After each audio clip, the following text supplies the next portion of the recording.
العادل کے جانشینوں نے سلجوق سلطنت میں تجارت شروع کر دی۔ اس کے بعد اس کا بیٹا الکامل سلطان بنا۔ العادل کے بیٹے الاشرف موسیٰ نے دمشق کی حکمرانی سنبھال لی، لیکن وہ خود کو اپنے والد کی جگہ دیکھنا چاہتا تھا۔ اس نے اپنی بیٹی ملکہ سلطان کی شادی سلجوق سلطان علاء الدین کیقباد کے ساتھ کر دی۔ اس شادی کے بعد دونوں خاندانوں میں گہرا تعلق قائم ہو گیا۔ اب الاشرف موسیٰ کے ساتھ سلجوقیان روم کا سب سے طاقتور حکمران بھی تھا۔ وہ چاہتا تھا کہ وہ الکامل کے خلاف بغاوت کرتے۔ اس مقصد کے لیے اس نے ارد گرد کے دیگر امراء اور شہزادوں کو اپنے ساتھ میں لایا، لیکن اس سے پہلے کہ وہ اس پلاننگ پر عمل پیرا ہوتا، خوارزم شاہی سلطنت کے آخری سلطان جلال الدین خوارزم شاہ نے اہلت پر حملہ کر دیا۔ اہلت سلجوقیان روم کی سرزمین میں آتا تھا، اور اس کے ساتھ ساتھ یہ حملہ ایوبیوں کے لیے بھی خطرہ تھا۔ اس خطرے سے بچنے کے لیے ایوبیوں نے سلجوقیوں سے اتحاد کیا اور انہوں نے مل کر خوارزم شاہ کے خلاف جنگ لڑی۔ اس جنگ کو جنگ یاسی جمن کہا جاتا ہے۔ 1230 میں سلجوق اور ایوبی فوجیں یاسی جمن میں پہنچیں۔ یہ ارزنجان کا نواحی علاقہ تھا۔ خوارزم شاہ نے کوشش تو کی کہ وہ ان کا اتحاد نہ ہونے دے، لیکن وہ اس میں ناکام رہا اور یہ فوج اس کے سر پر پہنچ گئی۔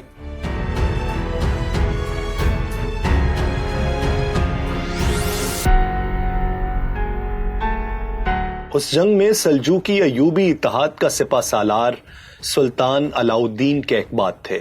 ان کے ساتھ الاشرف موسیٰ ایوبیوں کی نمائندگی کر رہا تھا، جبکہ ان کے سامنے خوارزم شاہ اور ارزروم کے باغی سلجوق سردار تھے۔ اس جنگ میں پہلے دن تو خوارزم شاہ نے تقریباً سلجوقیوں کو شکست دے دی تھی، لیکن 3 روز جاری رہنے والی جنگ کے آخری دن خوارزم شاہ کو شکست ہوئی۔ وہ اپنے سپاہیوں کے ہمراہ فرار ہو گیا۔ سلطان علاء الدین کیقباد نے ان کا تعاقب کرنے کا ارادہ ترک کر دیا اور اہلت دوبارہ حاصل کر لیا۔ جلال الدین خوارزم شاہ کی زندگی کی یہ آخری جنگ تھی۔ اس کے بعد وہ منگولوں کے ہاتھوں مارا گیا اور خوارزم شاہی حکومت منگولوں کے تسلط میں چلی گئی، اور پھر 1243 میں کوسے ڈاک کی جنگ کے بعد سلجوق سلطنت بھی منگولوں کے تسلط میں چلی گئی تھی۔ 1230 میں جنگ یاسی جمن کی کامیابی کے بعد الاشرف موسیٰ اور سلطان علاء الدین کیقباد ایک دوسرے کے بہت زیادہ قریب ہو گئے۔ ملکہ سلطان کی سلطان کے ساتھ شادی کی وجہ سے پہلے ہی ایوبی سلطنت میں سلطان علاء الدین کیقباد کی بہت عزت کی جاتی تھی۔ اس جنگ کے بعد ایوبی سلطنت میں سلجوق سلطان کا رتبہ مزید بڑھ گیا تھا۔ امیر الاشرف موسیٰ نے کوشش تو کی کہ اب الکامل کے خلاف بغاوت کی جائے، لیکن وہ اس میں کامیاب نہ ہو سکا۔ ساری ایوبی سلطنت مختلف ٹکڑوں میں تقسیم تھی اور اس کو متحد کرنا بہت مشکل تھا۔ 1237 میں الاشرف نے چند معزز امیروں کو اپنے ساتھ میں لایا، لیکن اسی سال سلطان علاء الدین کیقباد انتقال کر گئے، اور پھر چند ماہ بعد وہ بھی انتقال کر گیا۔ اس کے بعد اس کا بھائی الصالح اسماعیل دمشق کا امیر بن گیا۔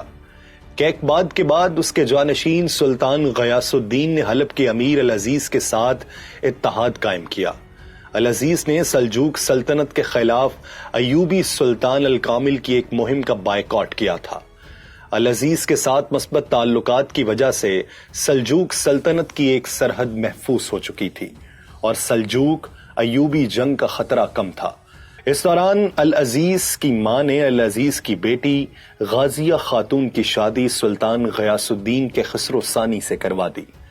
العزیز کی بیٹی سے شادی کے بعد دونوں ریاستوں میں مزید اتحاد بڑھ گیا، اور 2 بڑی مسلم سلطنتیں کسی بھی قسم کی آپسی جنگ سے محفوظ رہیں، کیونکہ دمشق کے ایوبی حکمران سلطان کیقباد کے بعد اس کی بیوی ملکہ سلطان کے بیٹے کو سلجوق سلطان بنانا چاہتے تھے، لیکن اس کی بجائے غیاث الدین کے خسرو ثانی سلطان بن گیا، جس سے دمشق کے امیر خوش نہیں تھے۔ لیکن پھر حلب کے امیر کی بیٹی سے شادی کے بعد ان کا اتحاد مزید مستحکم ہو گیا، جس سے دونوں ریاستوں کو بازنطینیوں اور منگولوں کے خلاف لڑنے میں آسانی رہی۔ تاریخ پر نظر دوڑائی جائے تو کوئی بھی مسلم ریاست ایسی نہیں گزری جس کی اس کے پڑوسی مسلم ریاست سے جنگ نہ ہوئی ہو، یہاں تک کہ خلفاء کے خلاف بھی ریاستوں نے بغاوت کی، جنگیں ہوئیں، لیکن سلجوق اور ایوبی وہ سلطنتیں تھیں جن کے درمیان تعلقات زیادہ تر دوستانہ رہے۔ ناظرین، یہ تو تھی ایوبی سلطنت اور سلجوقی سلطنت کے درمیان تعلق کی کہانی۔ اگر آپ سلطنت عثمانیہ کے عروج و زوال کے بارے میں جاننا چاہتے ہیں، اگر ان کے 37 سلاطین کی کہانی میں آپ دلچسپی رکھتے ہیں، تو ہمارے اس چینل کو سبسکرائب کیجئے اور بیل آئیکن